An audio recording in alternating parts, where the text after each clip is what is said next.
अभिवादन स्वीकार कीजिए ब्रजेश मिश्रा का और आप देखना शुरू कर चुके हैं द डिबेट। बहनों भाइयों, संविधान का मामला भारतीय जनता पार्टी के गले पड़ गया है।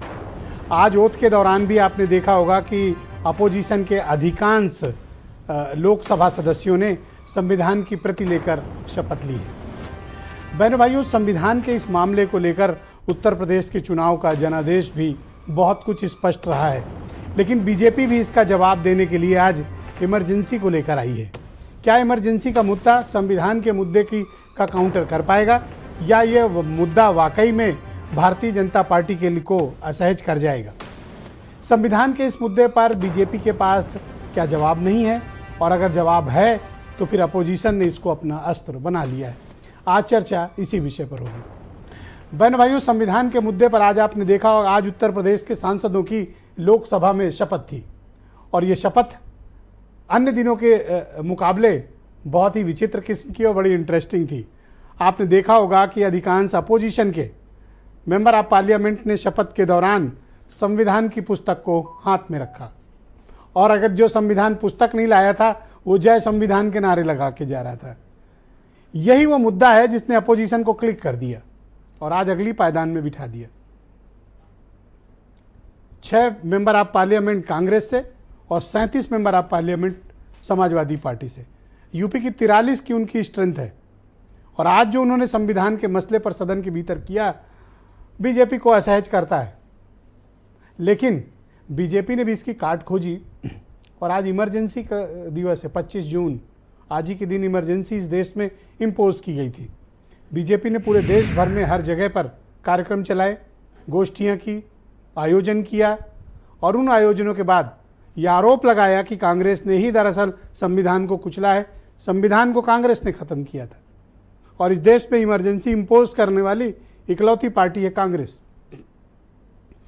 क्या इमरजेंसी का मुद्दा कांग्रेस के संविधान बचाओ मुद्दे का मुकाबला कर पाएगा? अभी तक तो 3 प्लेयर लड़ रहे थे, 2 ही प्लेयर मुख्य था, एनडीए की तरफ से बीजेपी और समाजवादी पार्टी और अखिलेश यादव और वो राहुल गांधी। आज तीसरे प्लेयर की सुबह 10:30 बजे एंट्री हुई, मायावती। कहा ये दोनों नाटक कर रहे हैं संविधान बचाने के लिए, इनमें से किसी का कोई इंटरेस्ट नहीं है संविधान बचाने का, हम बचाएंगे संविधान, और ये तो नाटक कर रहे हैं, आपस में गेम फिक्स किए हुए हैं। उनका तात्पर्य था कि आपस में लड़के इन्होंने बाकियों को इरेलीवेंट कर दिया है।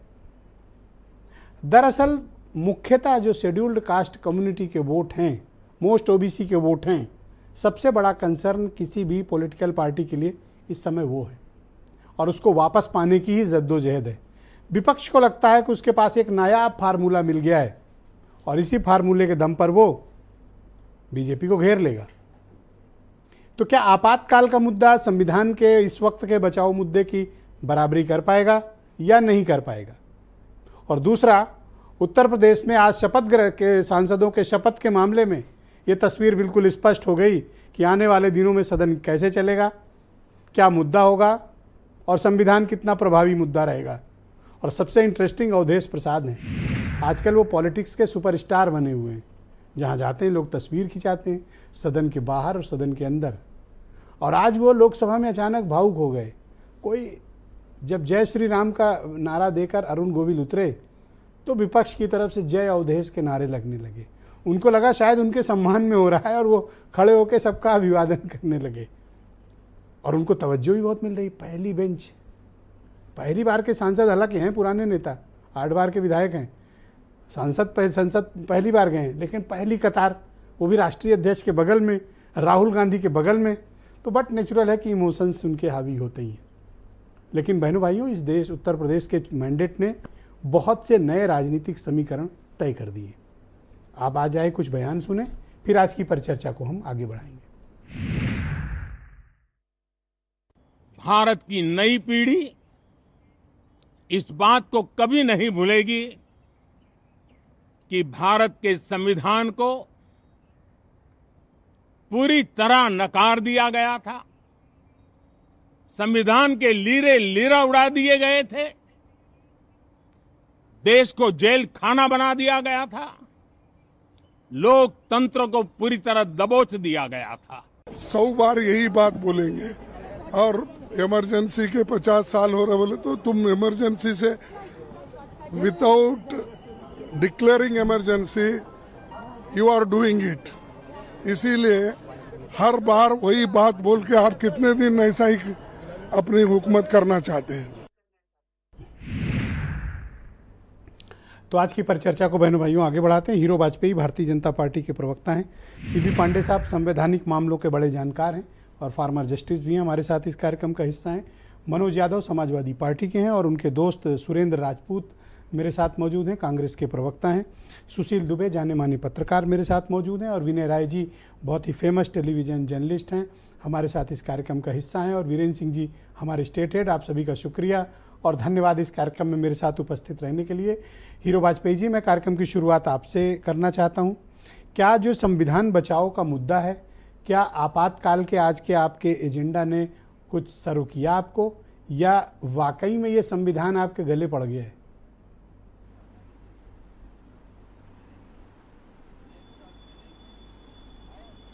वाजपेयी जी। हेलो वाजपेयी जी, आप सुन पा रहे हैं मुझे? हाँ जी, मुझे जी सुन पा रहा हूँ। तो सर ये संविधान आपके गले पड़ गया सर, इसका कुछ काट खोज पाओगे सर? नहीं, देखिए ब्रजेश जी, संविधान गले किसी के नहीं पड़ा। देश का संविधान जो है वो सर्वोपरि है और सब पर मान्य है। उसके किसी के गले नहीं, सबके दिलो दिमाग जहन में इस देश के एक एक व्यक्ति के लिए संविधान उतना ही आवश्यक है जितना हमारे आपके लिए। तो संविधान कभी गले नहीं पड़ा। संविधान का जो मूल भावना है वो सब पे लागू है, एक समान लागू है, किसी के लिए उसमें कोई भेदभाव नहीं है। हाँ, जहां तक इस संविधान की प्रतियां लहराई जा रही हैं, इसलिए उसका याद आती है जो बार बार खड़गे साहब कह रहे थे कि 50 साल हो गए इमरजेंसी को अभी तक नहीं। संविधान को खंडित करने का काम, इस देश में आपातकाल लगाने का काम, पूरे देश को जेल खाना बनाने का काम, संविधान की मर्यादाओं को तार तार करने का काम उन्होंने किया। वो कहते हैं अघोषित इमरजेंसी लगी हुई है। मैं कहता हूं अगर ये अघोषित इमरजेंसी होती तो आज शायद इस विषय पे डिबेट नहीं होती, उनको संविधान की प्रतियां लहराने का अवसर नहीं मिलता, खड़गे साहब संसद में नहीं होते। और देखा जाए तो संविधान की मूल आत्मा जो प्रियम्बल है उसको ही बदल डाला गया था, जबकि अम्बेडकर साहब ने कहा था सारे संविधान में अमेंडमेंट हो सकता है कि इस प्रियम्बल में अमेंडमेंट नहीं होना चाहिए। उसमें भी सोशल और सेकुलर वर्ड जोड़ दिए गए थे। तो ऐसा नहीं है कि कांग्रेस ने इस संविधान से खेल किया और आज प्रतियां लहरा रहे हैं, वो भी एक खेल है। संविधान अपनी जगह है, जैसा है वैसा मजबूत है। आपके प्रतियां लहराने से कुछ नहीं होने वाला। मुझे लगता है ये संविधान का अपमान है। बहुत शुक्रिया आपका। मैं सुरेंद्र राजपूत जी को आमंत्रित करता हूं। सुरेंद्र जी, ऐसा क्या कर डाला बीजेपी ने, या ऐसा क्या कर रही है कि आप देश भर के सब मुद्दे भूल के संविधान कह के रोज उनके गले पड़े जा रहे हैं? अरे भाई, ऐसा क्या कर डाला उन्होंने? ब्रजेश भाई, आप नहीं जानते कि क्या कर डाला? आपको नहीं मालूम है कि आपके घर में जब इनकम टैक्स आई थी तो संविधान की आत्मा को कुचल करके आई थी? आपको नहीं मालूम है कि 2014 से लेकर के 2024 तक जो 8,000 से ज्यादा ईडी ने छापे मारे हैं, जिसमें 95% जो है विपक्षी नेताओं के लिए हैं, वो संविधान का ही उल्लंघन है? आपको नहीं मालूम है ये बात कि क्या नाम, जब 5 जजेस सुप्रीम कोर्ट के सड़क पर न्याय मांगने आए थे, जब रात को 1:30 बजे सुप्रीम कोर्ट क्या नाम सीबीआई का जो है वो कर दिया गया था, सीबीआई का तख्ता पलट कर दिया गया था। आपको क्या नहीं मालूम है ये बात कि जब 90 बार पेपर लीक हो गया और किसी को भी अभी तक सजा नहीं मिली? आपको नहीं मालूम है कि सड़क पर लड़के घूम रहे हैं, अग्निवीर जैसी समस्या इन्होंने बहुमत के जोर पर कर दी? आपको नहीं मालूम है कि काले किसान कानून जो है बगैर किसी चर्चा के इन्होंने लोकसभा में पास करवाए डंडे के जोर पर, और राज्यसभा में वो जो सभापति थे जनता दल यूनाइटेड के, उन्होंने ब्लैक डे करके के बगैर किसी बात के उनको पास कर दिया था? आपको सारी चीजें मालूम है। संविधान की तो इन्होंने धज्जियां उड़ाई हैं। आपको नहीं मालूम है कि लोकसभा के में क्या नाम के जो सदस्य हैं आपके लल्लू सिंह जी से लेकर के अनंत हेगड़े से लेकर के इन्होंने कहा था कि 400 से ज्यादा नहीं, हम संविधान को बदलना चाहते हैं, हम आरक्षण भी समाप्त हो जाएगा। अच्छा, अब तो बीजेपी का बहुमत नहीं है और इनके गठबंधन के पास भी ज्यादा इतनी सीटें नहीं है कि कोई बहुत मैसिव चेंजेस के बारे में सोचें। अब तो बच गया ना, अब क्यों रोज हल्ला करते हो आप? आप क्या नहीं चाहते हैं कि ये चीज जड़ से खत्म होनी चाहिए? लोग संविधान को हाथ लगाने से भी डरे, लोग संविधान का सम्मान करें, संविधान को तार तार करने से भी डरे। आप क्या ये नहीं चाहते? आप क्या ये नहीं चाहते कि देश में नियम कानून सम्मत जो बेईमान लोग हैं, जो क्रॉनिक कैपिटलिस्ट लोग हैं, उनके खिलाफ ईडी और सीबीआई जाए? आप नहीं चाहते हैं कि जिनको प्रधानमंत्री जी स्वयं कह रहे हो कि साहब उनके यहां से तो टेम्पो से काला धन, क्या नाम, टेम्पो से आता है, अडानी और अंबानी के यहाँ ईडी जाए, आपके और मेरे घर भाई जो संविधान अपना बचाने दाल की रोटी बात वो पार्टी कर रही है जिसने इमरजेंसी लगाई थी देश पे। हम, हाँ ब्रजेश जी, हमने इमरजेंसी लगाई थी, विशेष कारणों में लगी थी, हम उसकी क्षमा मांग चुके हैं, उसके अतिवाद की क्षमा मांग चुके हैं, और देश हमें एक नहीं 5-5, 6-6 बार क्षमा कर चुका है। देश ने हमें 1980 में ही क्षमा कर दिया, 1984 में भी मतलब क्षमा आप कर तो दिया। करो और कह दो हमसे गलती हो गई, सॉरी, अब कह रहे हो देखो वो संविधान खत्म करेंगे। नहीं तो ब्रजेश भाई, अगर आपको उनकी तरफ से बैटिंग करनी है तो बिल्कुल करिए, कौन रोक रहा है? आप सर सवाल आप भी पूछने बिल्कुल पे आइए आप सड़क पर। इरिटेट क्यों हो रहे हो सर? नहीं, देखो सवाल वाजपेयी जी ने भी पूछने पे सवाल मैं लिया, irritate नहीं हो रहा हूं। हर तरह मैं के तो फिर सवाल आप जवाब देना चाहिए सर। मैं जवाब ही दे रहा हूं सर, वही जवाब ही है मेरा ही। अगर आप ये चाहते हैं कि संविधान की धज्जियां इसी तरीके से उड़ती रहें और उसके बाद आपके पास भी 2 बार 4 बार 6 बार दोबारा से अब की ईडी सीबीआई और अब सर की सब एनआईए करा भी आ लो, जाए। आप आना हुकूमत में, आप भी करा लेना, आपको कोई गिला न रह जाए कि हमने नहीं किया। हमने तो 70 साल सर हमने में कई ब्रजेश सरकारों जी- का उत्पीड़न झेला है सर, 25 साल से पत्रकारिता कर रहा हूँ, कितनी सरकारें सर, आई और हम तो- गई, हम वही हैं सर, आप भी करा हम लेना तो सर। कहीं नहीं सर, हम तो 25 साल में आए ही नहीं, आप हमें क्यों कह रहे हो? आप अभी कहो भारतीय जनता पार्टी को पिछले 8 साल से है, 8 साल पहले कौन सा उत्पीड़न हुआ ईटीवी का हमें जरा बता दीजिए। ईटीवी ने जरूर उत्पीड़न किया था, हमारे यहाँ प्रचार सामग्री को शराब की बोतलें बता अभी सर आप, मैं पिछले चैनल के क्या तो बोलूं सर, तो मैं यहाँ हूँ, आपकी जिम्मेदारी दे सकता हूँ सर। सर सुन लीजिए, ऐसा तो नहीं है कि पत्रकारों ने हमारा उत्पीड़न नहीं किया। आपका कौन उत्पीड़न सर इस देश में कर पाएगा सर? अरे भाई, बिना राय तो आप आपका लोगों ने अभी आपने जवाब देंगे, हम पुराने खबर आदमी चलाई। हैं। सर खबर चलाई थी कि रॉयल स्टैग की बोतलें उतरी हैं कांग्रेस के कार्यालय में, जिसमें चुनाव की प्रचार सामग्री अध्यक्ष थी, कौन थे सर उस ऐसा- समय? अध्यक्ष कौन थे आपकी पार्टी के सर? अध्यक्ष थी रीता बहुगुणा जोशी, अभी कहाँ है सर? महासचिव थे अभी कहाँ है रीता जी? रीता जी भाजपा में है सर। अच्छा सर, ठीक है सर, जवाब। हाँ, तो मैं ऐसा तो करता हूँ आप- सर, एक आप सेकंड मेरी- रुक जाओ, आप तसल्ली कर लो, थोड़ा डिबेट आगे बढ़ाते हैं। मैं आपके दोस्त विनय राय को आउट ऑफ टर्न बुला लेता हूँ। ये कह रहे हैं हमारा कोई इतिहास नहीं है उत्पीड़न का, हमारे टाइम तो डेमोक्रेसी एकदम फली और फूली। आप मुझे बताओ कांग्रेस के इस क्लेम में कितनी सच्चाई है? दूसरा, ये बीजेपी के गले पड़ गया ये संविधान का मसला, या विपक्ष इसको, इस मुद्दे पर वाकई में बीजेपी को बहुत ज़्यादा डैमेज कर ले गया? विनय राय जी। देखिए ब्रजेश, सबसे बड़ी बात है कि एक मुद्दा बहुत दिन तक सरवाइव नहीं करता है, और आपको इसका एग्जांपल भी दे देता हूं। 2003 में जब मुलायम सिंह की सरकार बनी थी और विधानसभा में जब विश्वास प्रस्ताव पर चर्चा हो रही थी, तो लालजी टंडन जी जब अविश्वास के लिए बोलने के लिए खड़े हुए, क्योंकि विपक्ष में थे, और बिना कुछ बोले बैठ गए, तो बाकी लोगों ने उनकी आलोचना की, कहे बताइए आप तो बीजेपी मिल गई मुलायम सिंह से, आपने एक बार भी नहीं कहा कि हम विश्वास मत का विरोध करते हैं। उस समय टंडन जी ने एक बात कही थी, उन्होंने कहा मेरे कह देने से सरकार नहीं गिर जाएगी, लेकिन सत्ता के लोग इस अहंकार में न रहें कि जो आया वो जाएगा नहीं। और उन्होंने साफ साफ कहा था, जब हम भगवा पहन के आए थे तो लगता था 91 की सत्ता नहीं जाएगी, जब हरी हरी पगड़ी बांधकर जनता दल आई थी तो लगता था ये सत्ता नहीं जाएगी। जब जब जो सत्ता में आसीन हुआ है, समय समय पर उसका दुरुपयोग किया गया है।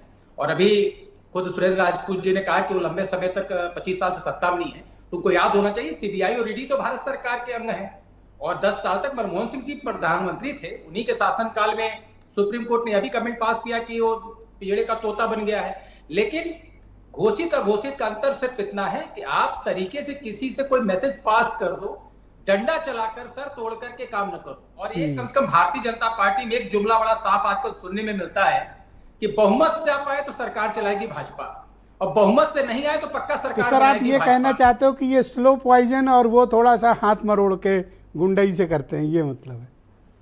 ये तो सीधी सी बात है ना कि हम तो मजाकिया टोन में कह रहे हैं, जनता कहती है ना कि बहुमत मिल गई तो भाजपा सरकार बनाएगी, और बहुमत नहीं आई तो पक्का सरकार चलाएगी। ये कौन सा तरीका है? महाराष्ट्र इसका एग्जाम्पल है। तो एक चीज की और क्लैरिटी दो, अब आते हैं इसके पॉलिटिकल इम्पैक्ट पे। क्या संविधान और आरक्षण का मुद्दा वाकई में बीजेपी को उत्तर प्रदेश में बहुत नुकसान कर गया? एकदम किया है नुकसान, क्योंकि सीधे तौर पे एक संदेश गया जो खास तौर से दलित बिरादरी है, जो अपने आप को बाबा साहब अम्बेडकर से कनेक्ट करती है। उसके लिए बाबा साहब अम्बेडकर किसी भी भगवान से कम नहीं है। जब उसके बीच में एक मैसेज पास किया गया कि जो संविधान बाबा साहब ने बनाया उस संविधान को बदलने की कोशिश की जा रही है, एक नए तरीके से संविधान लिखने की बात कही जा रही है, इसमें बाबा साहब का नाम हट जाएगा, और इस बात को बीजेपी ग्रास रूट तक पहुंचाने में इसको एक नकारने वाली एक कम्युनिटी है जो ये कहती है कि अगर संविधान आरक्षण का मुद्दा होता, बिहार में क्यों नहीं चला, छत्तीसगढ़ में क्यों नहीं चला, मध्य प्रदेश में क्यों नहीं चला, और जगह क्यों नहीं चला, यहीं क्यों चला? देखिए, सबसे बड़ी चीज है कास्ट क्वेश्चन। अखिलेश ने रिस्क तो लिया ना कि यादव कम्युनिटी के सिर्फ हम 5 ही टिकट देंगे जहां वो मजबूत हैं, तो उन्होंने कास्ट का भी लिहाज रखा और साथ में इस मैसेज को भी फ्लोट किया। यहाँ पर सुशील दुबे जी बैठे हैं और पांडे साहब बैठे हैं, ये बेहतर ग्रास रूट की बात करेंगे। पॉलिटिकल लोग तो अपने अपने तर्क गढ़ेंगे कि भाई जब संघ साथ था तो 182 आई, जब राजीव गांधी जी मरे तब भी उस सिंपैथी में भी कांग्रेस 230 आई, हम तो 240 पहुंच गए। मसला ये नहीं, मसला ये कि उत्तर प्रदेश में आप इस हाशिए पर भारतीय जनता पार्टी क्यों खड़ी? आप उसका तर्क दे सकते हैं, गलत टिकट बटा, लेकिन आज भी ग्राउंड पर आप इस बात को मानने से इंकार नहीं कर सकते हैं कि खास तौर से संविधान का जो एक मसला फ्लोट किया गया वो जनता के दिल में बैठा और उनको लग रहा कुछ बड़ा करने वाले हैं। कहीं आरक्षण तो नहीं खत्म कर देंगे, क्योंकि संघ प्रमुख की तरफ से कई बार इस तरह के संकेत दिए गए थे कि आरक्षण खत्म किया जाना चाहिए। अपोजिशन ने आज सदन के भीतर दृश्य किया, आपने देखा होगा शपथ ग्रहण के दौरान, मुझे ऐसा प्रतीत होता है कि ये लंबे समय तक इस मुद्दे को लेकर ये लोग बढ़ने वाले नहीं चलेगा। विजय सिंह, आडवाणी जी भी एक रथ यात्रा निकाले थे सागर से सरयू तक, वो कामयाब हुई। उसके बाद न जाने कितनी रथ यात्रा आडवाणी जी निकाले, कामयाब नहीं हुई। एक मुद्दा एक समय में काम करता है। जिस आपातकाल की आज दुहाई दी जा रही है वो 77 में हुई, 75-77 रही, 80 में इंदिरा गांधी सत्ता में आ गई। अगर 3 साल तक वो मुद्दा सर्वाइव नहीं कर पाया और 80 में इंदिरा गांधी सत्ता में आई बहुमत के साथ, आज उस 50 साल के बाद उस चीज को लेकर डिबेट करने पर कि हम उसको तो कैसे आपका कहने का तात्पर्य है कि ये विपक्ष का अभी का जो संविधान का मुद्दा है ये आगे बहुत चलने वाला नहीं है? कतई नहीं चलने वाला। विजय, ऑलराइट सर, मेरे साथ एक सेकंड जुड़े रहिएगा, मैं मनोज यादव को इनवाइट करता हूं। 80 के विपक्ष के बाद 80 में सत्ता में आ गए। थैंक यू सर, शुक्रिया सर, शुक्रिया सर, जुड़े रहिएगा। मनोज यादव को मैं इनवाइट करता हूं, समाजवादी पार्टी के प्रवक्ता हैं। मनोज जी, क्या सिर्फ संविधान का ही मुद्दा है? और आज मैंने देखा शपथ ग्रहण के दौरान तो आपके अधिकांश मेंबर आप पार्लियामेंट संविधान की प्रति लेकर जाना चाहिए, तो संविधान से हम सब बहुत इज्जत करते हैं, पर ऐसा क्या है कि यही इशू ही सिर्फ आप रेस कर रहे हैं? कोई खास बात है? बिल्कुल महत्वपूर्ण था ब्रजेश जी, और मुझे वो वीडियोस याद आते हैं जिन वीडियोस में ये हर भाषा में था। अगर आंध्र प्रदेश का रहा होगा, तमिलनाडु का रहा होगा, केरल का रहा होगा, बीजेपी के जितने शासित राज्य हैं लगभग हर मंच से संविधान बदलने की बात 400 पार के नारे से कनेक्ट किया गया। तो प्रयास तो बीजेपी का यही था, और उस प्रयास में बीजेपी सफल नहीं हो पाई उत्तर प्रदेश की वजह से। अभी एक बात बीजेपी के प्रवक्ता ने कही और उसको मैं थोड़ा सा पढ़ देना चाहता हूँ, महत्वपूर्ण बात कही है, इस पर बड़ी डिबेट होती है। भारत का संविधान जो उद्देशिका है उसको मैं पढ़े दे रहा हूँ, इसके बाद उसके 2 शब्दों पे जो आपत्ति है उसका भी आज मैं विश्लेषण कर ही दे दूँ कायदे से इनको।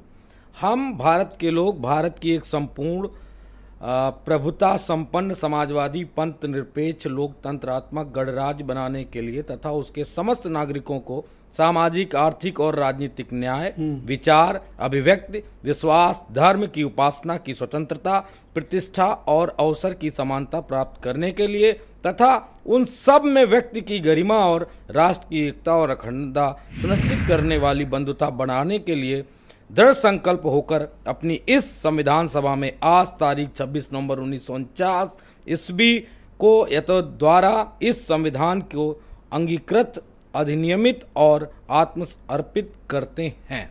इसमें बीजेपी को 2 शब्दों से बड़ी चिढ़न सी होती है, एक समाजवादी शब्द और एक पंथ निरपेक्षता। क्या इसमें से आपका खो गया? पूरी उद्देशिका पढ़ दी, यही समाजवादी? अगर समाजवादी मैंने रखी तो उसमें नीचे क्या लिखा है? सामाजिक, आर्थिक और राजनीतिक न्याय, विचार, सबको आजादी। अब तो बच गया ना संविधान। नहीं, एक बात और बता दूं, अब तो बहुमत नहीं है बीजेपी के पास, तो गठबंधन का बहुमत है। मैं बिल्कुल बता दूं, अब बच गया ना, अब आगे बचा बढ़ो, नहीं। कुछ और मुद्दा पकड़ो। बीजेपी को पंथ निरपेक्ष से बड़ी प्रॉब्लम है, तो इसमें लिखा तो धर्म की उपासना की स्वतंत्रता है। क्या करना चाहते थे? क्या 2 शब्दों से इतनी चिड़न क्यों? या नहीं चाहती है बीजेपी? मैं ये बात पूछना चाहता हूं बीजेपी से, और बीजेपी इस डिबेट में क्लियर करे, मेरे बाद हीरो वाजपेयी जवाब देंगे। क्या बीजेपी नहीं चाहती है कि इस देश के आम आदमी तक सबको समानता के आधार पे आर्थिक, सामाजिक, शैक्षणिक जो उनको अधिकार है वो मिले? क्या बीजेपी इसका विरोध करती है? इसलिए समाजवादी अब शब्द तो का बच विरोध गया करती ना है। संविधान, बचेगा तो हमेशा बचेगा, बच गया। हर अब- दशक में तो बचेगा। अब कुछ और मुद्दा है। नहीं, बिल्कुल मुद्दे बहुत हैं। क्यों? पेपर लीक कराए तो जेल कौन जाएगा? आरएसएस के रिश्तेदार ही तो जाएंगे। बीजेपी के जो अरे सारे कर रही है छोटे STF छोटे जांच, लोग वही अगर तो निकल जाएंगे। गया अगला आदमी अमेरिका सबको- आ जाएगा, पकड़ लाएंगे। ना ना ना ना, भाग जाएगा अमेरिका तो क्या हुआ? मोदी जी दाऊद को नहीं ला पाए, माल्या को नहीं ला पाए, सबको तो नहीं ला पाए। अरे रेवन्ना आया ना, रेवन्ना के पिताजी से समर्थन लेना था, उसको एश्योरेंस दिया है कि आपको हम कुछ नहीं होने देंगे, बचा लेंगे, तुम 100 रेप कर दो फिर भी भाजपा बचा तो लेगी। कर्नाटक में उनकी सरकार तो है नहीं। इससे क्या हुआ? कर्नाटक में नहीं सरकार, सेंट्रल गवर्नमेंट में कहीं किसी को कुछ भी दबा के कर लेंगे। लेकिन सबसे महत्वपूर्ण बात है, बीजेपी क्यों चिढ़ती है संविधान की प्रति से? क्यों चिढ़ती है? संगोल हम लेके चलते तब आप अच्छे लगते क्या? हटा दो उस संगोल को वहां से, नहीं कोई पसंद करता आपको है क्या देश का। संगोल से प्रॉब्लम है भाई? मुझे है प्रॉब्लम। कोई भी राजतंत्र की चीज राजदंड है वो, राजदंड है। राजदंड से चलता है। दंड से अरे डर गए। बाबा साहब के संविधान से चलता है। इनको चिड़ इसलिए है कि उस सेंगोल की स्थापना करके ये बताना चाहते थे कि हम राजा का राजदंड चलेगा। अरे नहीं साहब, बाबा साहब भीमराव अंबेडकर का संविधान चलेगा और उनके बनाए नियमों के हिसाब से ये देश संगोल से नहीं चलेगा। नहीं चलेगा, नहीं चलेगा। संगोल लगा कोई प्रॉब्लम है? बिल्कुल प्रॉब्लम। क्यों प्रॉब्लम? बड़ी प्रॉब्लम है। ये कौन राजा होते हैं राजदंड देंगे क्या? प्रतीक हर है भाई, व्यक्ति को। प्रतीक है। हेलो। कोई प्रतीक नहीं है, प्रतीक है। नरेंद्र मोदी आरएसएस की ये विचारधारा Thank you। थी, ये विचार था। मैं ब्रजेश जी बहुत स्पष्ट बता रहा इनको क्या हो हूं। गया? नहीं, वो सही कह रहे हैं, बिल्कुल स्पष्ट हंस रहे हैं। क्योंकि अगर कोई सनक जाए तो भी ये इस तरह का काम कर सकता अलग, है, क्या कोई प्रॉब्लम नॉर्मल है व्यक्ति जी? नहीं कर सकता क्या है। प्रॉब्लम है आपको? संगोल से क्या इशू है? पहले तो मैं विनय राय की बात का समर्थन करता हूं कि उन्होंने कहा कि अभी मुद्दे ये 50-100 साल पुराने मुद्दे कोई माने अब नहीं रखते। आपातकाल वाली बात कर रहे हो? कोई हाँ मैं, और दूसरी बात मैं मनोज जी की बात ही कर रहा हूँ। संगोल आखिर क्या हो गया था, क्यों आ गया था? मैं बता दूं ब्रजेश जी, भाई राजदंड का प्रतीक है, ब्रजेश लगा जी, दिया। अगर यही अभी चाहो सुरेंद्र राजपूत के घर देखो क्या क्या अगर तो यही नहीं एक लगाए महीने लाके। पहले चुनाव ये हो गया होता, ये ना होता, 400 पार इनके आ कोई गए आलोचना नहीं होते, करता। 400 पार अगर आ गए होते ना ब्रजेश जी, तो जानते शपथ क्या होती? ईश्वर के नाम पे नहीं होती, उसके सत्यनिष्ठा के नाम पे नहीं होती। मैं मोदी के नाम पे शपथ लेता हूं कि सही। अक्षुण रखूंगा, मोदी के वचन को अक्षुण रखूंगा, ये शपथ की ये बात बोल ये बाता तो होती। अति स्टेटमेंट मैं है। बता रहा हूं होता। आपको, ये हाँ, संगोल नहीं, ये आती ये नहीं। ये होता। मैं दुबे जी की बात से मैं ये सहमत। होता, अगर यही होता 400 पास आ भाई जाता। संगोल भारतीय संस्कृति का प्रतीक है। 14 से शुरू हुए थे। इनको पता नहीं क्या तकलीफ है। नहीं, नहीं, कोई हमें 14 से तकलीफ नहीं, शुरू- तकलीफ इस बात की अच्छा, संविधान बोलने से दो देश उनको। चलता है। दुबे जी मुझे टाइम दे संगोल, देंगे आधा मिनट? संगोल जी, संगोल। संगोल मैं बता रहा हूँ, संगोल में जिस हिसाब से वो आए थे, सेंट्रल विस्टा का मुझे वो सीन याद है।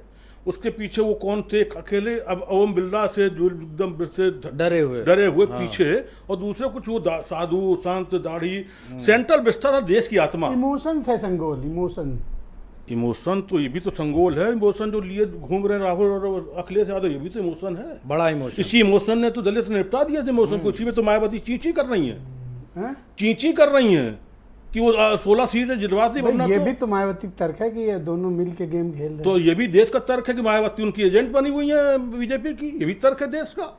ये सब लोग सुन रहे हैं, देख रहे हैं, जितने हमारे आदरणीय बैठे ही देख रहे हैं, सुन रहे हैं। इसमें कौन सी दिक्कत है? ये तो संविधान का ब्रजेश जी बड़ा बलिहारी है कि पहली बार की एमपी कन्वर रावत और पहली बार के एमपी अवधेश कुमार, टीआरपी में अवधेश कुमार नंबर 1 है इस हाँ, समय। इस समय तो बड़ा जलवा चल रहा है। वो नंबर अखिलेश यादव को बधाई कि अवधेश राम जी के रूप में वो हाँ, नारा चल रहा था, गोविल आपने पीछे सुना? हो गए, गोविल जय पीछे। श्री राम अब तो इधर से आवाज आ रही थी, दूसरी जय बात अवधेश। आपकी और कह दूं, एक बात और कह दूं, बात आई गई बीच में। 75 की बात करते 25 जून की, और 62 की बात क्यों नहीं करते? जब नेहरू जी ने चीन का युद्ध हुआ था तब इमरजेंसी लगाई थी, तब बात क्यों नहीं करते हैं?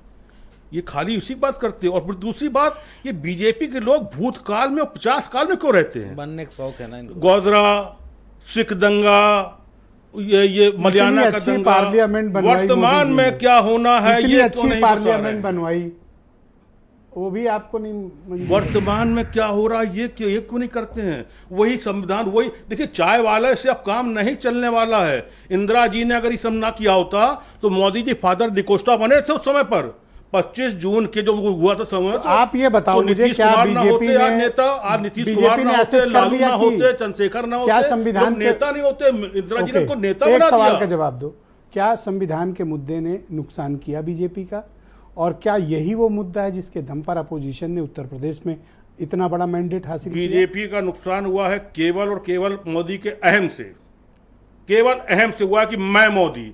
आपको याद है इससे पहले, अभी तो आप कहते बिना राय की सब बात से पहले सहमत इससे हूं। पहले मैं नहीं मोदी, मैं बिना आप राय यहाँ की उस अलग बात की से स्टोरी सहमत चला रहे हो। हूं, मैं बिना राय की उस बात से सहमत हूं जो कहाँ सहमत 100 हो? साल पहले के मुद्दे नहीं चलने वाले। मैं दूसरी बात कर रहा हूं, कभी हाउस में हजरतगंज से पहले चले हाउस शास्त्री भवन पे में हाथ ब्रजेश जोड़ जी, कभी हाउस में आपने देखा कि मोदी मोदी मोदी मोदी, कोई सवाल हो रहा था मोदी मोदी मोदी? अरे भाई आप बीजेपी बीजेपी बीजेपी करिए, कांग्रेस कांग्रेस कांग्रेस करिए, पार्टी को सर करिए। आप थोड़ी देर रुकिएगा, मैं सीबी पांडे साहब का रुख करता हूं, संविधान के बहुत बड़े जानकार और फार्मर जस्टिस हैं।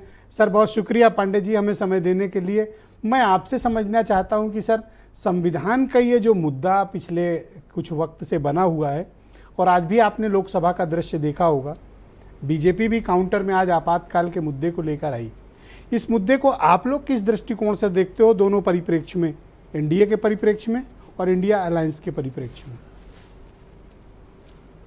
देखिए ब्रजेश जी, राजनीतिक परिप्रेक्ष्य में वाली बात मैं बाद में करूँगा, लेकिन इस बात की मुझे बहुत खुशी है कि कम से कम 75 साल बाद संविधान इस देश में राजनीतिक मुद्दा बना।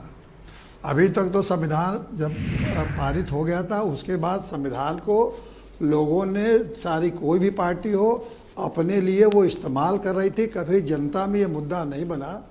कम से कम इतने सालों बाद ये जनता में मुद्दा बना, जनता भी जानी कि संविधान क्या है। एक छोटा सा उदाहरण दूंगा कि हम लोगों ने 2010 में नैतिक पार्टी इसलिए बनाई थी कि संवैधानिक मॉरलिटी, कॉन्स्टिट्यूशनल मॉरलिटी देश में लागू होना चाहिए। लोगों को संविधान अपने अपने ढंग से इस्तेमाल करने का जो फैशन चल गया है उसे बंद होना चाहिए।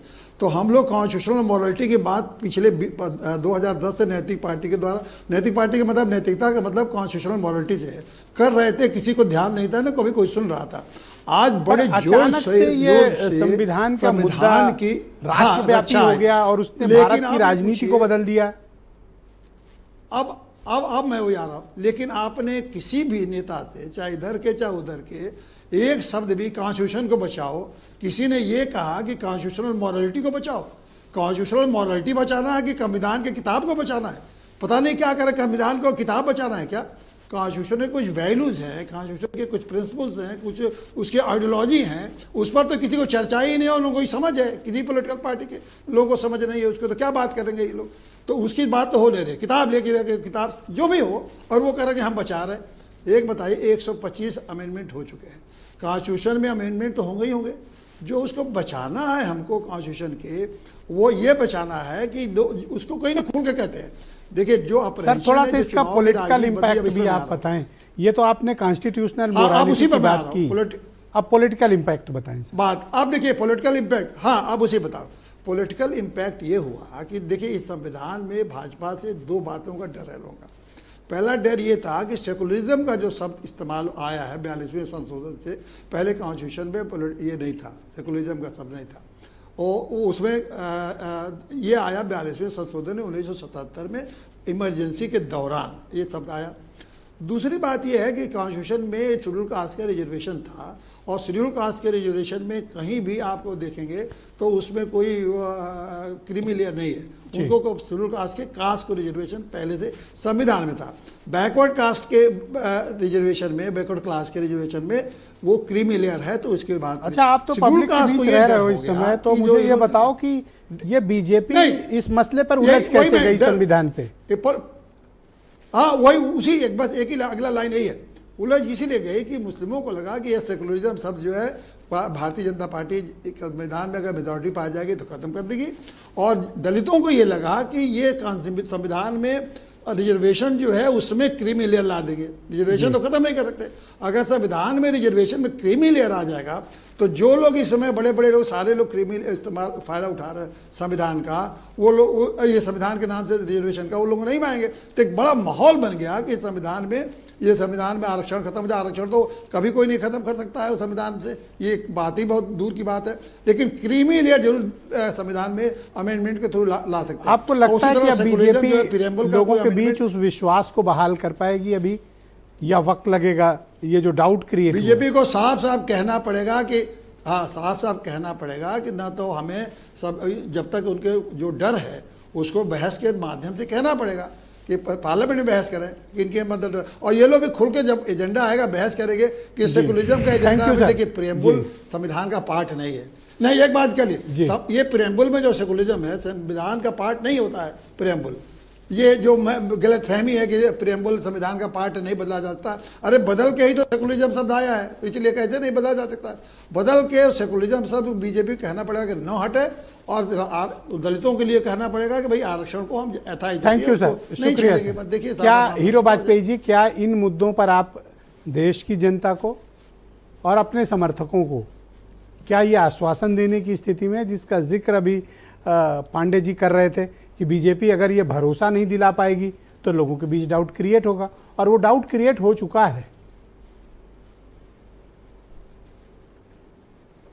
हर मंच से आदरणीय मोदी जी कह चुके हैं कि कोई परिवर्तन नहीं होने जा रहा, ना संविधान में और ना ही कोई आरक्षण से संबंधित। मुझे लगता है ये बात पूरी तौर से क्लियर है। ये एक अफवाह थी और वो अफवाह की तरह ही रही। पूरे चुनाव के दौरान हमने ये विषय का, जनता का जो मैंडेट है उसका हम सम्मान करते हैं, पर यह कतई भी मानने को बीजेपी तैयार नहीं कि हम कोई संविधान बदलने की रणनीति बना रहे थे या आरक्षण को खत्म करने की। ऐसा कुछ भी नहीं था और ऐसा आगे कुछ भी नहीं है। जी, तो अब भारतीय जनता पार्टी फिर इस मसले का मुकाबला कैसे करेगी? आपके पास कोई ठोस रणनीति है, या फिर आपातकाल जैसे विषयों पर एक दिन की कॉन्फ्रेंस करके या एक दिन की गोष्ठी करके आपको लगता है कि आप इस तथ्य का मुकाबला कर लेंगे? नहीं ब्रजेश जी, मुझे लगता है कि आपातकाल का 50वां वर्ष है और मुझे लगता है हर साल भारतीय जनता पार्टी ये काम करती है। हमारे समाजवादी पार्टी के प्रवक्ता बैठे हैं, उनके लोगों ने भी दंड भुगता है, वो भी लोकतंत्र सेनानी है, वो भी जेल गए थे। आज जरूर वो कांग्रेस के साथ खड़े हैं अपनी राजनीतिक उस वर्चस्व को बांधने के लिए। अदरवाइज ऐसा नहीं है कि सारे देश की जितनी भी पार्टियां थी सबके नेता जेल गए थे, संविधान की धज्जियां उड़ा दी थी। इंदिरा गांधी ने विपक्ष को जेल में रखते हुए संविधान की आत्मा में संशोधन कर दिया था। तो आज भले ही मनोज यादव अच्छा लगता हो कांग्रेस के साथ सत्ता में जाना, लेकिन मुझे लगता है कि पूरे अच्छा, मनोज आपको रिप्लाई देना चाहते हैं, वो मेरी अनुमति चाहते हैं और मैं उन्हें अनुमति देता हूं कि वो आपको रिप्लाई दें। निर्णय कर दो। देखिए हीरो वाजपेयी जी ने बिल्कुल सही पकड़ने की कोशिश की, लेकिन मैं अपना परिचय भी बता दूं। मैं लोकतंत्र सेनानी का बेटा हूं। उस इमरजेंसी को हमारे परिवार ने, हमारे पिताजी ने जेल में रह के झेला है। लेकिन इसका मतलब ये नहीं कि गड़े हुए मुर्दे उखाड़े जाएंगे। अगर विकसित और एक बेहतर भारत बनाना है तो उसके लिए नई दिशा और नई दशा देश अच्छा, आप भी विकसित करना चाह रहे हो? अरे बिल्कुल विकसित। विकसित कौन? 47 ओबीसी, एससी और एसटी। अभी हमारे पांडे जी ने कितनी अच्छी बात कही, आरक्षण नहीं खत्म किया जा सकता, लेकिन आपने बीजेपी के मंत्रियों के मुंह से सुना है कि हम आरक्षण को उस लायक बना देंगे कि आरक्षण रहेगा तो, लेकिन किसी लायक नहीं रह जाएगा। जैसे मौजूदा परिस्थितियों में उत्तर प्रदेश में है, देश में है, इसलिए संविधान को खतरा था इस मौजूदा सत्ता से, और विपक्ष के लोगों ने अपनी पूरी मॉरलिटी, पूरी मतलब ये जॉब्स नहीं मिलेगी या पेपर लीक की इस वजह से आउटसोर्सिंग है। आउटसोर्सिंग जॉब छोटा मुद्दा है। इससे बड़ी बात यह है कि किसी दलित का बेटा घोड़ी पे नहीं चढ़ सकता, ये बड़ी बात है। और किसने? इन लोगों ने समर्थन किया उसका कि दलित का बेटा घोड़ी चढ़ के बारात नहीं जाएगा, ये बड़ी बात है। नौकरी क्या है? नौकरी क्या पुरानी व्यवस्था में चले जाएंगे? छीन के खाएगा इंसान। अगर जीना होगा तो आप अमीर हो तो गरीब आपको छीन के आपका हक ले लेगा। संविधान ही तो है जो आप हीरो वाजपेयी को चढ़ के जवाब दे। बिल्कुल, ये बिल्कुल सही बात कही, आपका धन्यवाद देता हूं। शायद मेरे ख्याल से मुझे नहीं राइट होता कि मैं इस तरह की बात बाबा साहब का संविधान दिया है और उन्होंने कहा है कि आप भी अपने सवाल अपनी बात पूछ सकते हैं। सुनिए, one by one Vajpayee ji आप ऐसे नहीं थे। एक सेकंड वाजपेयी जी, इतने सारे दल, सर 20 सेकंड बचे। इतने सारे दल थे पूरे देश में। मैं मानता था कि भाजपा में सबसे ज्यादा हर चीज को कहने की आजादी, लेकिन नरेंद्र मोदी ने आपके खुद के संविधान को खत्म कर दिया। किसी की हैसियत नहीं बीजेपी में कि बोल सके। अब हमारी ताकत से आप भी बोल सकते। ओके, वीरेंद्र जी भी आ गए डिबेट में। भाई वीरेंद्र जी, ये इस मुद्दे का क्या पॉलिटिकल इंपैक्ट है? और आज तो लोकसभा में अजब गजब नज़ारे मुझे दिखाई पड़े। आपको लगता है ये मुद्दा अभी बहुत लंबे समय तक चलने वाला है? देखिए, इमरजेंसी और संविधान ये दोनों आज के दिन पर चर्चा में इसलिए है कि आज चूंकि इमरजेंसी को बरसी इमरजेंसी को लोग मना रहे हैं कि भाई 50 साल हो गया और ये देश के लिए कलंक था, इस बात को प्रचारित कर रहे हैं। देखिए, जब संविधान की बात आई तब 400 पार का जब नारा आया तब, और यहीं पर बीजेपी इस मामले में फेल हो गई कि वो 400 सीटें क्यों चाहती है, वो इस देश में ठीक से प्रचारित नहीं कर पाई, खासतौर से उत्तर प्रदेश में, जिसका खामियाजा उसको भोगना पड़ा है। लेकिन इमरजेंसी एक डिफरेंट थिंग है, एक अलग चीज रही है, और आज 49 साल हो गए। हालांकि हम लगभग 50 साल आगे आ चुके हैं। देश की नई पीढ़ी को अगर राजनीतिक दल ये मुद्दा न उठावे तो शायद याद भी ना आए कि इमरजेंसी कोई चीज़ थी इस देश में। लोगों की सोच बदल गई है। जब एक क्लिक पे पूरी दुनिया जुड़ जाती है तब इमरजेंसी की बात लोग याद नहीं रखना चाहते।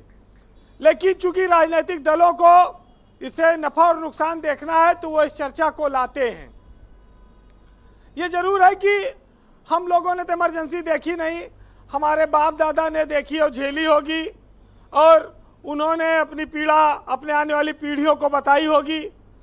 लेकिन ब्रजेश जी, कल्पना की जाए कि न तब टीवी था, न सोशल मीडिया था, ट्विटर और फेसबुक, और न कितने तेज समाचार पत्र थे कि इमरजेंसी की जो घटनाएं होती थी वो गांव-गांव पहुंच पाती इतनी तेजी से।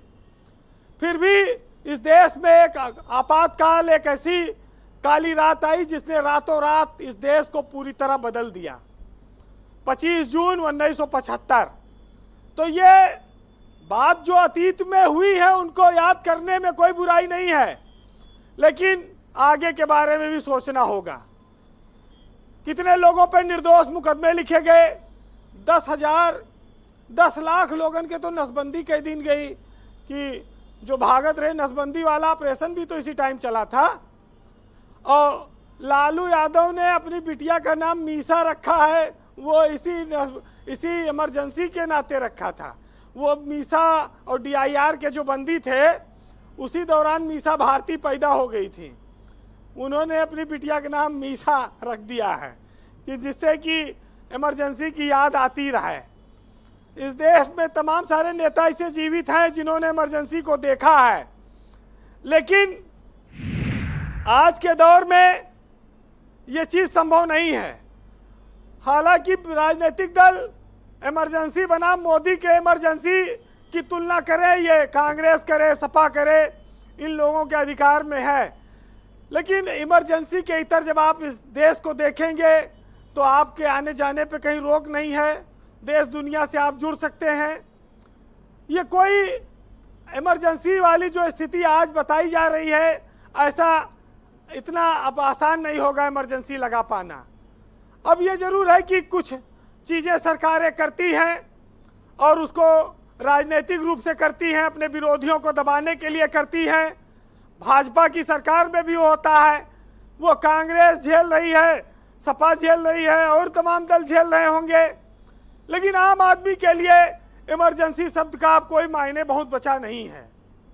लेकिन 2 बार और इस देश में इमरजेंसी लगी थी, ये बात पुराने लोग जानते हैं। जब पाकिस्तान वाला युद्ध हुआ और जब चाइना वाला युद्ध हुआ। लेकिन इमरजेंसी इंदिरा गांधी ने अपनी सत्ता बचाने के लिए इस देश में खाली एक बार लगी है, और जब नागरिकों के अधिकार सब खत्म हो गए, सीमित हो गए। ये लोकसभा तो देखा आज शपथ सबकी, और लाल तो वाली देखिए किताब जो ब्रजेश जी, वो बिना राय का कोई दोस्त है वो छापते हैं, बता रहे लखनऊ में, बड़ी बिक रही है संविधान वाली। देखिए, अब तो ये अभी कोई चुनाव तो है नहीं, अब संविधान वाला मामला भी धीरे धीरे चला गया। तो चुनाव के साथ आया था, आरक्षण का खतरा था, संविधान का खतरा था, वो चला गया। जिन लोगों ने उठाया था मुद्दा वो हार भी गए जी। तो अब ये मामला तो खाली राजनीतिक रह गया है। हालांकि कांग्रेस इस पे बहुत जोर दे रही है। अखिलेश यादव ने भी हाथ में संविधान की किताब लेके पढ़ाई करी आज, जो है संसद में शपथ लिया। लेकिन भाजपा के लिए ये जरूर है, ये थोड़ा परेशानी वाला कारण बना, क्योंकि वो जनसंख्या नियंत्रण कानून लाना चाहते हैं, वो समान नागरिक संहिता का कानून लाना चाहते हैं, वो मथुरा और काशी के लिए भी जोर लगा रहे हैं। तो अब उनके इन सब कार्यक्रमों पर इतना आसान नहीं होगा, क्योंकि संसद में विपक्षियों की संख्या ज़्यादा हो गई है और संविधान के नाम पर वो काफ़ी कुछ हंगामा मचा चुके हैं। जी वीरेन जी, तो ये तो समस्या तो रहेगी, लेकिन इमरजेंसी वाले हालात अब इस देश में दोबारा शायद नहीं आएंगे। ये जरूर है कि राजनीतिक लोग सरकारें तोड़ते हैं, गिराते हैं, विरोधियों को जेल में डालते हैं, ये सब चीज़ें उनकी राजनीतिक चलती रहती हैं। आम आदमी के जीवन में इमरजेंसी का अब ना कोई प्रभाव है और ना आने वाले वक्त में होगा। जी, वैसे भाजपा के सबसे बड़े नेता हुए अटल बिहारी वाजपेयी, वो भी इमरजेंसी में 1 साल जेल में बंद थे। तो जब 1 साल बीत गया जेल का, तो जेल से उन्होंने कविता लिखी कि 1 बरस बीत गया। सुनिएगा आज उसी की कुछ लाइनें कि झुलसा था जेठ मास, शरद चांदनी उदास, और सिसकी भरते सावन का, अंतर घट रीत गया, 1 साल बीत गया। सीखचों में सिमटा जग, किंतु विकल प्राण विहग, धरती से अंबर तक गूंज मुक्ति गीत गया, 1 साल बीत गया। बहुत शुक्रिया वीरेन जी, आपका बहुत बहुत धन्यवाद ग्राउंड जीरो से जुड़ने के लिए, अपनी ओपिनियन और पॉलिटिकल फीडबैक हम तक पहुंचाने के लिए। बहन भाइयों, इस कार्यक्रम को आगे बढ़ाते हैं। सुरेंद्र राजपूत मेरे साथ मौजूद हैं, कांग्रेस कमेटी के प्रवक्ता हैं। सुरेंद्र जी, ऐसा एक्सपर्ट्स की ओपिनियन है कि ये संविधान का मुद्दा जो पिछले चुनाव में बहुत अत्यधिक चला और आपकी पार्टी को उसका बड़ा राजनीतिक लाभ भी प्राप्त हुआ, ये बहुत लंबे समय तक चलने वाला नहीं है। ब्रजेश भाई, ये संविधान का मुद्दा ये राजनीतिक विमर्श का मुद्दा है, लाभ हानि का मुद्दा नहीं है। और ये समाज में अंत के व्यक्ति तक संविधान प्रदत्त सारी सुविधाओं को और अधिकारों को देने का मुद्दा है। इससे ये वोट की राजनीति का मुद्दा हमारे लिए तो नहीं है। हम जाति जनगणना इसी के आलोक में कराना चाहते हैं। हम जाति जनगणना के साथ साथ जो 29 लाख पद केंद्र में खाली हैं, हम उनको जो है इसी के आलोक में भरवाना चाहते हैं। हम चाहते हैं कि पेपर लीक ना हो। हम चाहते हैं कि अग्निवीर जैसी समस्याएं खत्म करे भारतीय जनता पार्टी, इसको वापस ले। हम ये चाहते हैं कि किसी तरीके से किसान को एमएसपी और की कानूनी गारंटी मिले। हम ये भी चाहते हैं कि महिलाओं को महंगाई से निजात मिले और चीन को आप लाल लाल आंखें दिखाएं और अपनी धरती को वापस लें। अगर हम ये सब चीजें संविधान के साथ में लेकर के चलना चाहते हैं तो मेरे लिए मुझे बताइए क्या बुरा है। और रही बात संसद की, आपने बात कही, तो संसद में हम लोग संविधान की किताब लेकर के गए थे, तो उससे भारतीय जनता पार्टी वाले लोग चिढ़ क्यों रहे? अरे तो आपको संगोल से क्यों चिढ़ है? वो तो संस्कृति का प्रतीक है। हमने तो जब संगोल उन्होंने लगाया तो हमने कहा कि भाई ये, उन्होंने स्वयं कहा कि ये राजदंड है। देश में आप बताइए राजतंत्र है या लोकतंत्र है? अगर देश में राजतंत्र है तो राजदंड उचित है, और देश में अगर लोकतंत्र है तो फिर अलग अलग मत है। आपका अलग मत हो सकता है, भाजपा का अलग, मेरा अलग। तो आप मतांतर का स्वागत क्यों नहीं करते हैं भाजपा वाले? मेरी समझ के बाहर है। जैसे हीरो वाजपेयी हैं, हीरो वाजपेयी जी मतांतर का हमेशा स्वागत करते हैं, लेकिन नरेंद्र मोदी जी मतांतर का स्वागत क्यों नहीं करते? उनका मुंह क्यों बन जाता है? अमित शाह जी का मुंह क्यों बन जाता है? एक काम करके आप बीजेपी का मुंह बंद कर सकते हैं। जितने प्रोमिसेस आपने किए थे चुनाव के दौरान, जो भी राज्य सब्जेक्ट उसमें हो, स्टेट के हों, कांग्रेस शासित राज्यों में लागू करके इनके ऊपर दबाव बना दीजिए। मैं आपको जिम्मेवारी से कहता हूं कि जितने हमने पोल प्रोमिसेस किए थे राज्य के घोषणा पत्रों में, वो हमने सारे के सारे लागू करने की दिशा में आगे बढ़ गए हैं। सिर्फ 2 चीजें रह गई हैं उसमें, एक जाति जनगणना तेलंगाना में और जाति जनगणना हिमाचल में। हम 1500 रुपए हिमाचल में देना शुरू कर दिया, महिलाओं को बस फ्री देनी शुरू कर दी है हमने। कर्नाटक में दे दिया है सर। कर्नाटक में तो 3000 रुपए दे रहे हैं। कर्नाटक में 3000 रुपए दे रहे हैं। ग्रेजुएट जो हमारे बच्चे बेरोजगार हैं उनको 3200 रुपए दे रहे हैं। तमिलनाडु में भी कराओ सर, केरल में भी कराओ सर, बंगाल में भी कराओ सर। कहां सर? केरल नहीं सर, आप जहां सहयोगियों पर भी समझाओ आप उनको। आप मूल रूप से भारतीय जनता पार्टी के जो ट्रॉल्स हैं उनकी भाषा वाली बात न कहें। हमने जो पोल कोई सजेशन दो तो आपको आज गुस्सा हो, किसी झगड़ा सुनिए किए हो क्या? नहीं सर, सुनिए ना, हमने तो पोल प्रॉमिसेस सारे पूरे किए हमने, और जो नहीं तो कर पा रहे हैं हमने कहा कि वो हमारे रास्ते में है। लेकिन अब भारतीय जनता पार्टी से एक चीज पूछ लीजिए सर, इनमें हिम्मत हो और हौसला हो, हैसियत में नहीं कहूंगा हीरो भाई के लिए, लेकिन हिम्मत और हौसला हो तो जवाब दे। इन्होंने ये कहा था कि साहब हमारी सरकार आएगी तो हम 3200 रुपए धान खरीदेंगे, ये छत्तीसगढ़ का पोल प्रॉमिस है सर। और किसान को आज की डेट में इन्होंने एमएसपी दी है 2300 रुपए सर।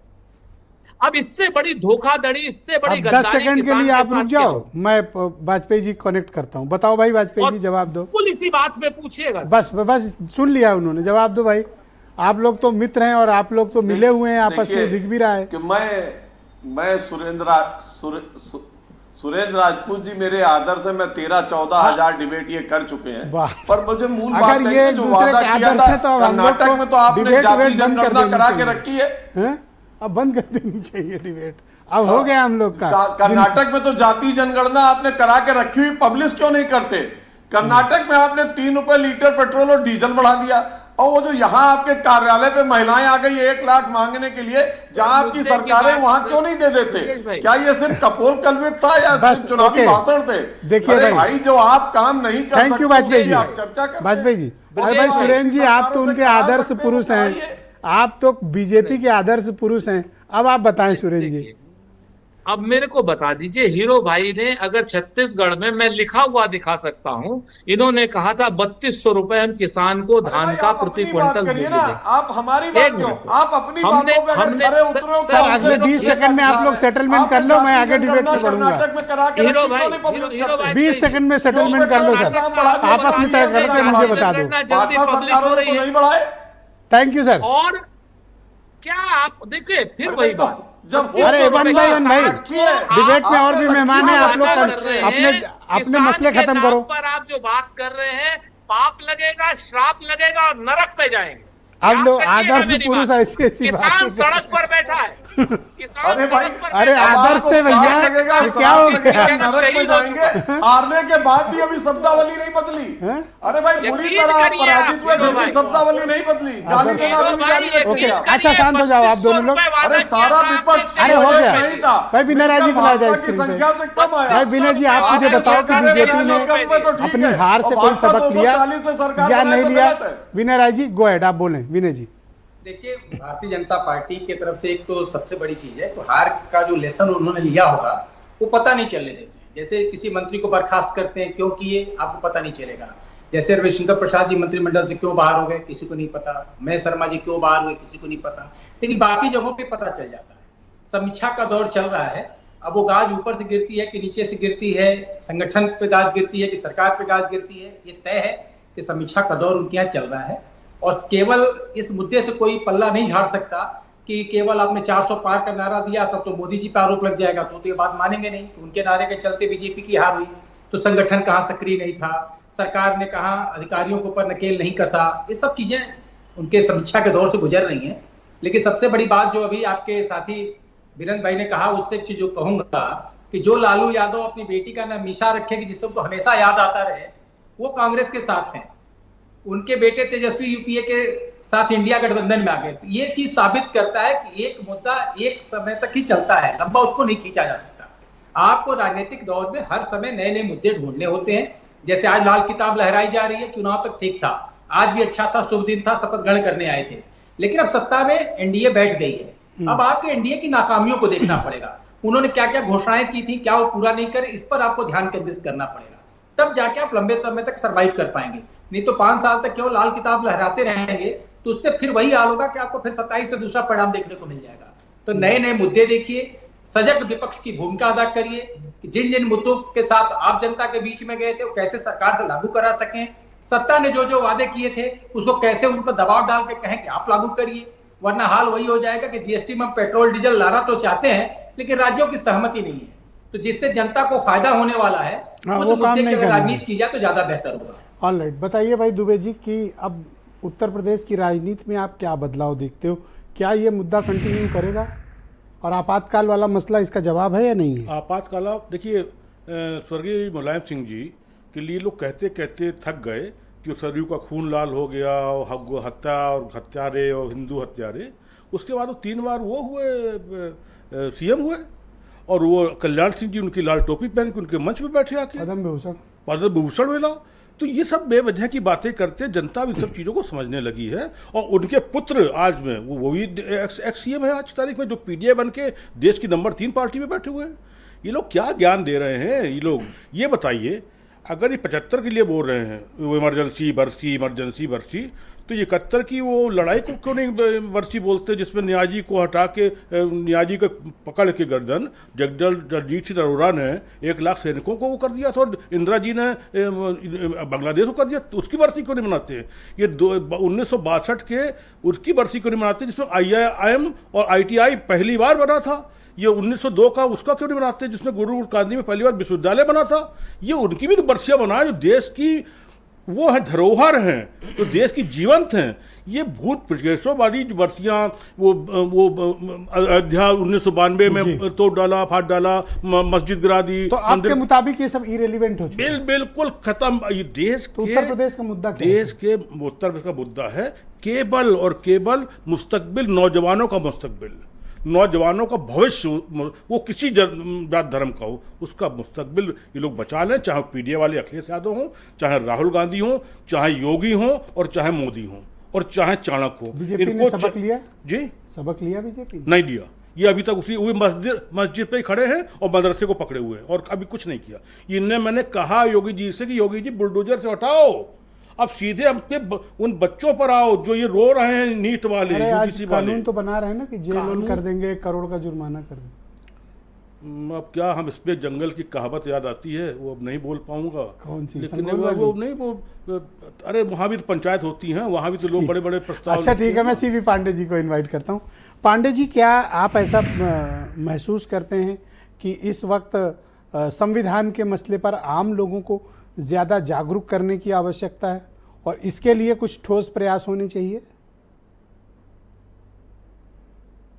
और देखिए, संविधान जो है, आप आखिर में गांव की जो संस्था है, ग्राम पंचायत, ये भी हम लोग बहुत दिन से कह रहे हैं, वो भी तो एक संवैधानिक संस्था है। किसी से पूछ लीजिए कि भैया संविधान के किस अध्याय में ग्राम पंचायतों को इंस्टीट्यूशन ऑफ सेल्फ गवर्नमेंट बनाने का अधिकार दिया गया है। किसी भी पार्टी वाले से पूछिएगा, जरा बता दें कि क्या है।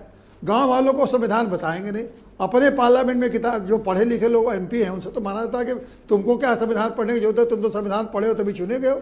लेकिन जिनको बताना है उनको जाके गांव में नहीं बताएंगे कि तुम्हारे ये पावर है, तुमको ये करना है, अपनी सरकार खुद गांव की चलाओ, तुमको 29 विभाग गए हुए हैं। ये हम लोग कितने सालों से इस पर 20 साल से काम कर रहे हैं, उसकी आज तक कोई चर्चा भी नहीं करता। हम लोग तो शुरू कर दिए हैं गांव में संविधान चौराहा की पिछले 2 साल से जगह जगह गांव में संविधान चौराहा स्थापित कर रहे हैं। उसमें लिख रहे हैं कि ये आपके मौलिक अधिकार है, ये आपके मौलिक कर्तव्य हैं। तो आप ये कहना चाहते हैं कि पॉलिटिकल पार्टीज का इस पर कोई इंटरेस्ट नहीं है, लेकिन ये राजनीतिक मुद्दा बना, कोई इंटरेस्ट नहीं। वो तो जान जाएंगे, वो जान जाएंगे तो इनकी राजनीति खत्म हो जाएगी। उनको बताना नहीं है संविधान के बारे में, इनको केवल संविधान को मुद्दा बना के उनको कहना है, डराना है जनता को कि तुम्हारा संविधान खत्म हो जाएगा। अरे संविधान को अगर जाके गाँव को बताओ, वो जान जाएंगे तो खुद ही इन लोगों को बाहर कर देंगे, आपकी जरूरतें नहीं होगी। हाँ, ये तो आप डरवा के। एक सेकंड सर, मनोज कुछ कहना चाहते हैं सर? हाँ बोलिए। ने बड़ी बात कही कि राजनीति खत्म हो जाएगी, लेकिन किसकी? लेफ्ट वालों की, राइट वालों की, या बीच में चलने वालों की? ये तो बात पता होनी चाहिए। जो विरोध संविधान के खिलाफ, जो संविधान के खिलाफ है, उसकी राजनीति खत्म हो जाएगी। ये भी पांडे जी को स्पष्ट रूप से देश को बताना चाहिए।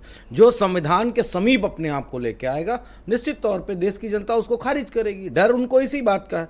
मैं तो एक बात कहता हूँ, व्यक्तिगत ये मेरी बात है, मैं पार्टी की तरफ से इस बात को नहीं कह रहा हूँ, कि जिस तरह 24 घंटे का अखंड रामायण का पाठ होता है, देश में साल भर में 2 बार संविधान का भी पाठ होना चाहिए। गांव गांव, चौराहे चौराहे पाठ तो करो ना, कौन रोक? बिल्कुल होगा। ये जो ऐसे ऐसे आज दिखाया गया है ना, मेरे पास तो नहीं है यहाँ, लेकिन मैं सिंबॉलिक रूप से मोबाइल उठा के बता रहा हूँ ना। हाँ, अब गांव के चौराहे पे ये पढ़ा जाएगा कि समाजवादी का क्या मतलब है, पंथ निरपेक्ष का क्या मतलब है, और हमारे समता, समानता, धर्म की उपासना, इन सब का क्या मतलब है।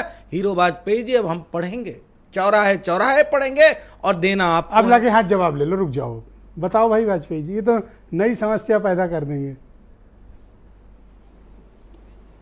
नहीं पढ़े। मुझे लगता है कि सच में संविधान के बारे में समाजवादी पार्टी के लोगों को कुछ नहीं पता है। पढ़ना चाहिए, लोगों को बताना चाहिए, आम जनमानस के बीच क्या में सुरेंद्र राजपूत को भी पढ़ना चाहिए? काम मनोज जी फौरन शुरू कर दें। आदर्श इसमें जरा भी देर नहीं सलाह देना चाहेंगे? देखिए, मुझे तो लगता है कि सुरेंद्र राजपूत जी कांग्रेस पार्टी के बहुत वरिष्ठ प्रवक्ता है और मुझे लगता है संविधान की कॉपी हाथ में लिए सर आपने अपना आदर्श बताया है, अब आप स्टेटमेंट मत बदलो। हाथ में लेनी चाहिए और उसका विधिवत वर्णन करना चाहिए। आप स्टेटमेंट मत बदलो, आपके आदर्श प्रवक्ता हैं वो। हाँ, तो मेरे तो आदर्श है, क्योंकि सालों से देखते चले आ रहे हैं भाई सुरेंद्र राजपूत जी को। 14-15 हजार डिबेट कर चुके होंगे अभी तक सुरेंद्र राजपूत जी। तो हम लोगों के तो जितने प्रवक्ता बने, तारीफ कर रहे हो कि तंज कस रहे हो? देखते देखते आदत पड़ गई और आपके चैनल पे आज बिना किसी शेर और शायरी के ये हो गई डिबेट, ये भी अधूरा है। संविधान मुद्दा था ना, संविधान मुद्दा था, यहाँ क्या जरूरत है शेर और शायरी की? भाई सुरेंद्र जी फिर ये ना कहना कि मुझे समय नहीं दिया सर। 20 सेकंड है सर। सर मुझे सीवी पांडे जी से एक शिकायत है और वही शेर में कह देता हूं। अभी हीरो जी ने कहा कि इकबाल बड़ा मनमोहक है, मन बातों से मोह लेता है, गुफ्तार का गाजी बन तो गया, किरदार का गाजी बन न सका। सीवी पांडे साहब, बहुत आसान हो जाता है राजनीतिक जमात पर उंगली उठा देना। राजनीतिक जमात ने तो आज संविधान प्रदत्त चीजों का अधिकार दिया है दलितों को, शोषितों को, पिछड़ों को, वंचितों को, महिलाओं को। और पिछले 20 साल से आप भी पार्टी चला रहे हैं और नैतिक पार्टी चला रहे हैं, तो आपकी भी तो एक जिम्मेवारी थी ना कि संविधान गांव-गांव में पहुंच जाता। सिर्फ 55,000 ही तो पंचायतें हैं। स्थापित कर ही रहे हैं। अरे क्या राजपूत जी, हम तो कर ही रहे हैं। हम तो गाँव-गाँव जाके संविधान चौराहा स्थापित कर रहे हैं और बल्कि कांग्रेस के साथ हम कह रहे हैं कि चलिए आप भी संविधान चौराहा स्थापित करिए। हम लोग दोनों मिलकर संविधान चौराहा स्थापित करें। संविधान चौराहे पर सारी बात बताएं, हम दोनों मिलकर करें। अरे आपके दोस्ती वाले कैटेगरी में सुरेंद्र जी हो, आपको कुछ कंफ्यूजन हो गया है। हम तो दोस्ती में, हम तो आप अपने को ही फायरिंग मार रहे हैं। पार्टी आपके साथ है। अरे धन्यवाद, बहुत बहुत शुक्रिया सर। मैं आप सभी का बहुत आभार प्रकट करता हूँ इस कार्यक्रम में हिस्सा लेने के लिए। आप सभी का बहुत बहुत शुक्रिया। एक बेहद संवैधानिक और राजनीतिक मसले पर जो बहुत समसामयिक वक्त बड़ा प्रचलित है, आप सभी का शुक्रिया। और बहनों भाइयों, मैं उम्मीद करता हूँ कि आपका आज का दिन अच्छा रहा होगा और कल बहुत ही बेहतर होगा। नमस्कार।